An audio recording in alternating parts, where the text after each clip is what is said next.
ছেড়ে যাবে? যাও। মুক্তি পেতে চাও? ওকে, সেটাও দিলাম। কিন্তু অনুরোধ একটাই, ছেড়ে যাওয়ার জন্য কোনো অজুহাত দেখিয়ে যেও না।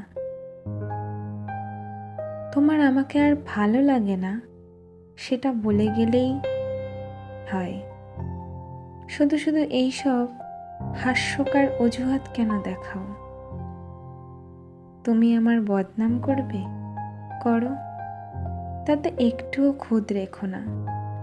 আসলে সত্যিটা তুমিও জানো যে আমার ভালোবাসায় কোনো কমতি ছিল না। তোমার টাইম পাস করার লাগলে অনেক কিছুই তো ছিল।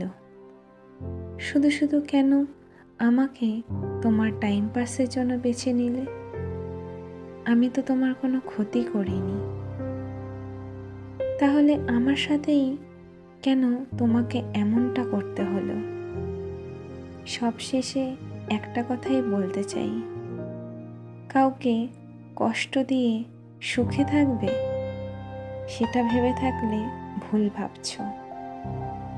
কষ্ট তুমিও পাবে, শুধু সময়ের অপেক্ষা। না, এটা অভিশাপ না, এটা সৃষ্টিকর্তার দেওয়া সুনিপুণ বিচার। তবুও চাই তুমি যেন জীবনে অনেক ভালো থাকো। জীবনে অসাধারণ কাউকে চেও না। এমন অসাধারণ কাউকে চাইতে গিয়ে তার থেকে সাধারণ একজনকে চাও, যার কাছে তুমি অসাধারণ হয়ে থাকবে, আর যার ভালোবাসা হবে শুধু তোমার জন্যই।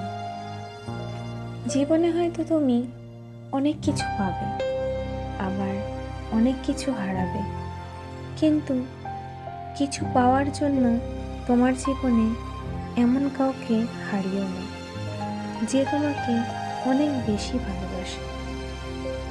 ভালোবাসার মানুষের মূল্য দিও, কারণ সময় ফুরিয়ে গেলে আফসোস ছাড়া জীবনে আর কিছুই থাকবে না।